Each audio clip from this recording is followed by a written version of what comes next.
So in this rules video we're going to take a little look at rules we would like to see. Now I'm not quite sure how humorous or otherwise it's going to be. It's semi-serious, semi-humorous. For example, we're not advocating anyone who can hit it over 300 yards being disqualified, much as that might suit some people.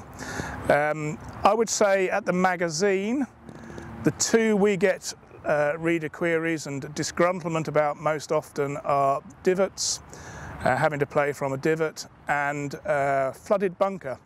When a bunker is flooded such that there's nowhere to drop within the bunker, you have to drop outside the bunker, but under penalty.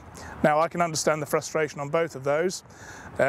Standing in the middle of the fairway after a perfect drive with your ball half an inch underground in a deep divot is really not something you want.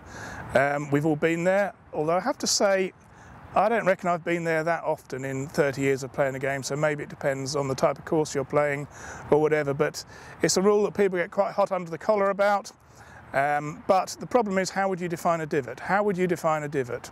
Unless you've got a dictionary definition that can be applied 100% in every lie, you're going to have some people taking relief when they shouldn't really, and other people not taking relief when perhaps they could.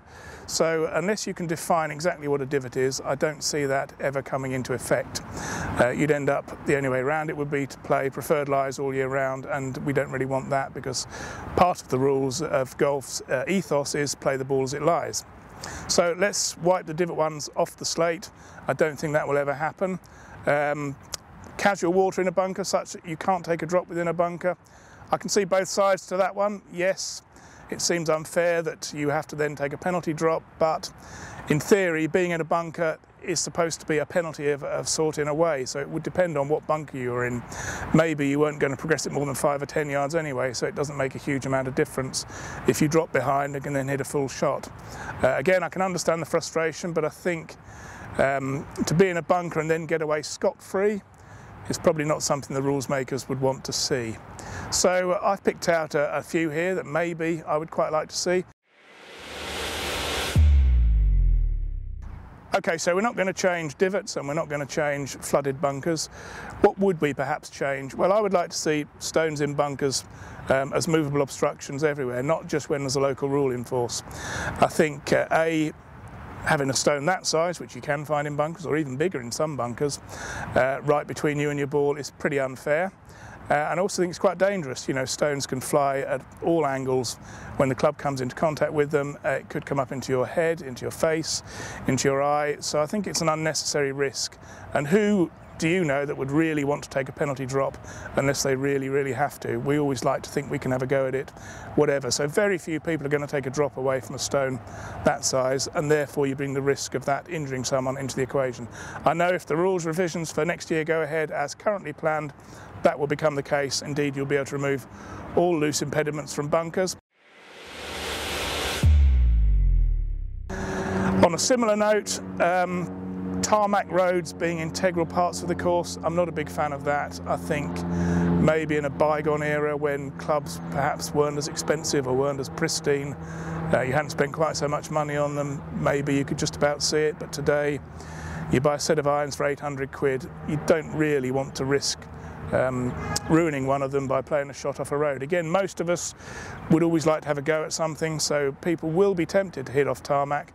Not sure that's a good thing. If you get it a bit heavy, you could even snap the club head off and it could go flying anywhere. So, and the thing that really perhaps irritates me a little bit about that one is it's not standard. You know, some courses can declare roads integral parts of the course, others will give you relief. So I'd like to see that being standardised across the board.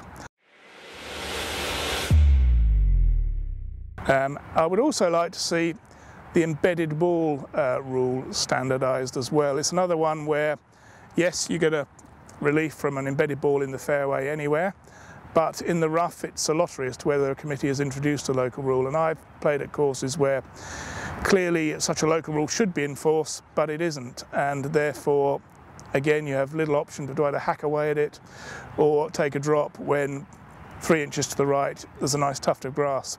So for me, I think the embedded ball rule should be applied to anywhere on the golf course other than hazards at any stage, because I don't think a challenge of golf should be having to play a ball that's halfway buried beneath the ground. Only my opinion, of course, you may disagree.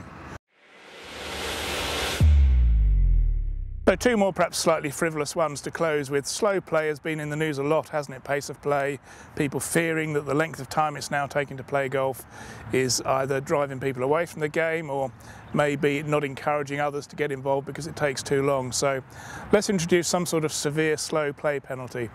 If you're playing in a competition and the group ahead of you falls more than 2 holes behind the group ahead of them, a stern-faced marshal should come out and ask them to immediately leave the course, and they will be disqualified from the competition.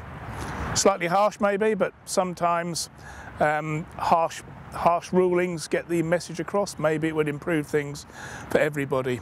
I don't think that one will come into effect, but we really need to do something about slow play, so let's see if something else can improve things on that front. The other one is not particularly relevant out here in the sunshine in Dubai, but winter golf back home can be an interesting experience, can't it? But however rough the conditions, however rough the temporary greens you're asked to putt on, please let's not ever have bucket holes. Bucket holes have no place in golf. The hole is 4.25 inches in diameter, and that's that. Let's not make the hole bigger just to make it easier to get it in the hole when the ground conditions are not as good. Let's just try our best to get it in the small hole, even if it takes a putt more. We're not playing much serious golf in the middle of winter, are we? Let's not dilute the game. The hole is 4.25 inches, that's that. If you don't like it being that size in the winter, then maybe just put the clubs away for a little while and wait till ground conditions improve. So whoever makes bucket holes, please stop doing it. I don't want them, and I think some people out there would probably agree with that.